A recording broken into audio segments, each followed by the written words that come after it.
What's going on, YouTube? Raw Life back again with another Lufenia call to arms entry. This time we've got his Raging Blade Garland event Lufenia against the Kaiser Behemoth and the Warrior of Light Manakin.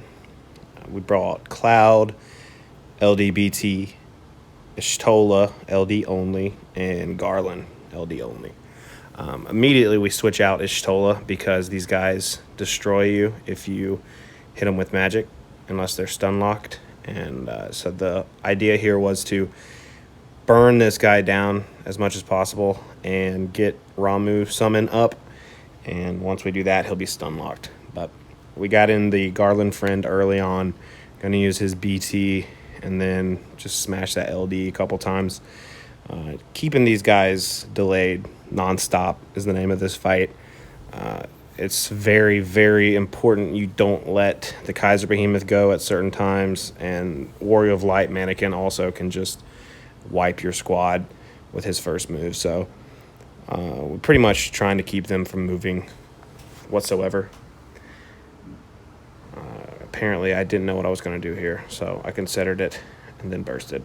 I bursted early on this run because I ran it a couple times and I figured that getting the damage, front-loading the damage was pretty important because we're going to save our debuffs for later on in the fight.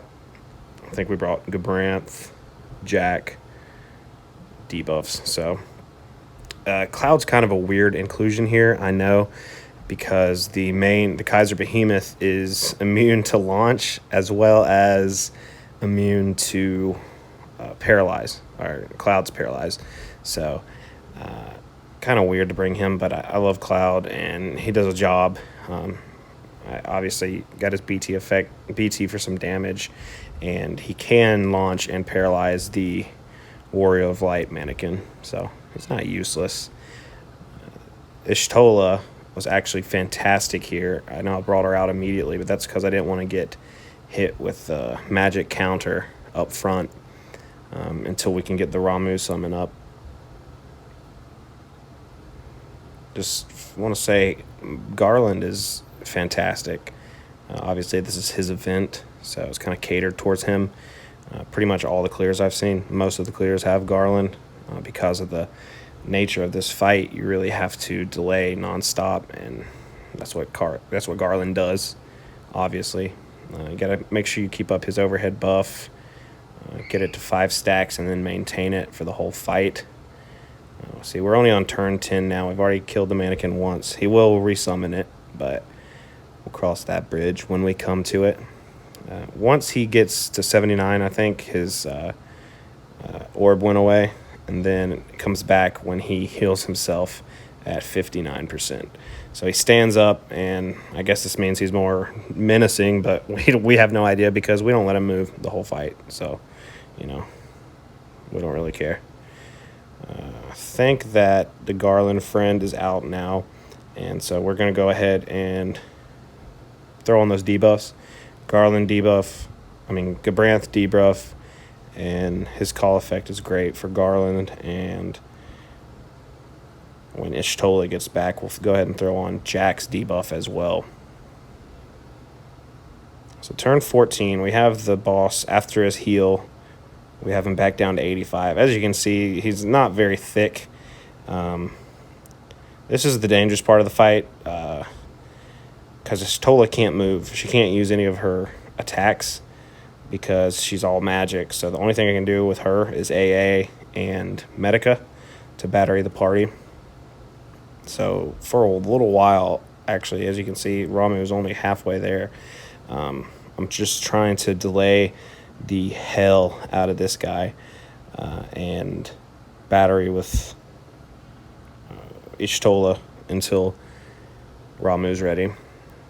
He resummoned the Manakin, and like I said, the Manakin will hit you with a murder shot if you let it move. So the idea here was to keep them both delayed pretty much the whole fight, and once Ramuh is ready, we're going to stun lock both of them, or paralyze both of them with Judgment Bolt, and actually try to keep the Manakin alive a little bit instead of finishing it off early. because as long as he got that paralyze on him, he isn't dangerous for one turn. And if you kill him, he'll come back. The Kaiser Behemoth will resummon him pretty without fail, and he'll come back without the paralyze. So we're getting close to Ramuh here. Most of my free turns with Cloud, I was using Critical Crush, his AA. It's probably not ideal, but I've already ran this fight once or twice with this team, so I knew I wasn't going to really run out of his skills, and the Behemoth can't be launched or paralyzed anyway, so looks like Ramuh is ready. So we'll go ahead and pop that summon. So now they're both Judgment bolted. This is important to the strategy because now I can start just absolutely laying into the boss with everything I've got, including Yshtola. She doesn't do terrible damage either for a support, so shout out Yshtola. Even without BT, she's still bad. Here on this free turn, I did want to get the Manakin down a little bit.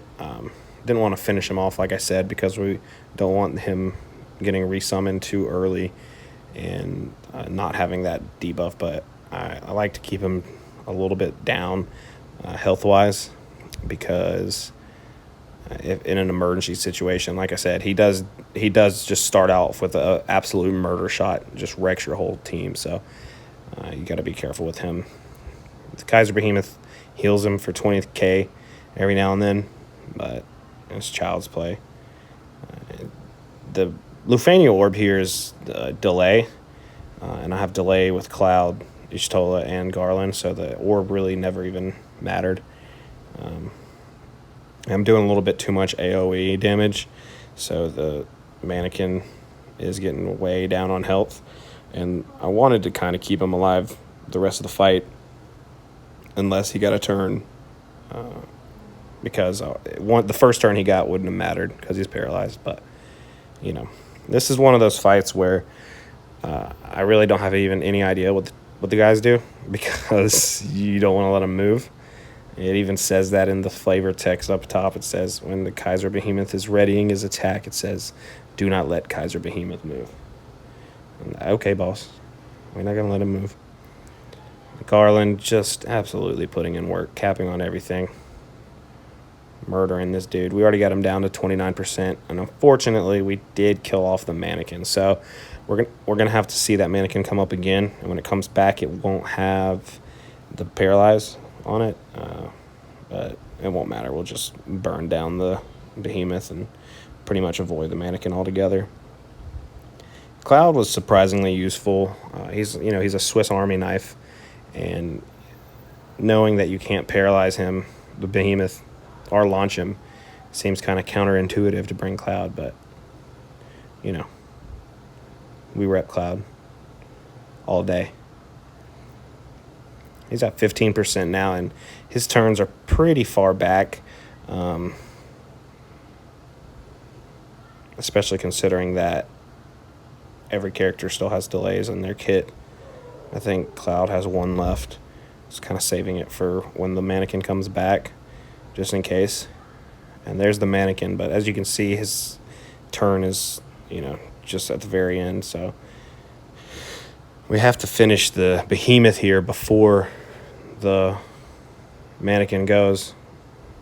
I'll hit us with that clap, pop us out. But you're not going to get the chance. You're not even going to get the chance. Critical Crush 3 times back to back with Cloud. Try to save turn order a little bit. Then did even finish him off with the Meteor Rain. But Yshtola says we take those. Good night. After a couple of hellish Lufenias, this was kind of a breath of fresh air. It was fun, and we enjoyed it. Forget that Doulahan. We don't speak of the Doulahan. And that's it. So hope you liked it. Hope you enjoyed. Hit that follow, subscribe, and we'll see you again soon. Thanks.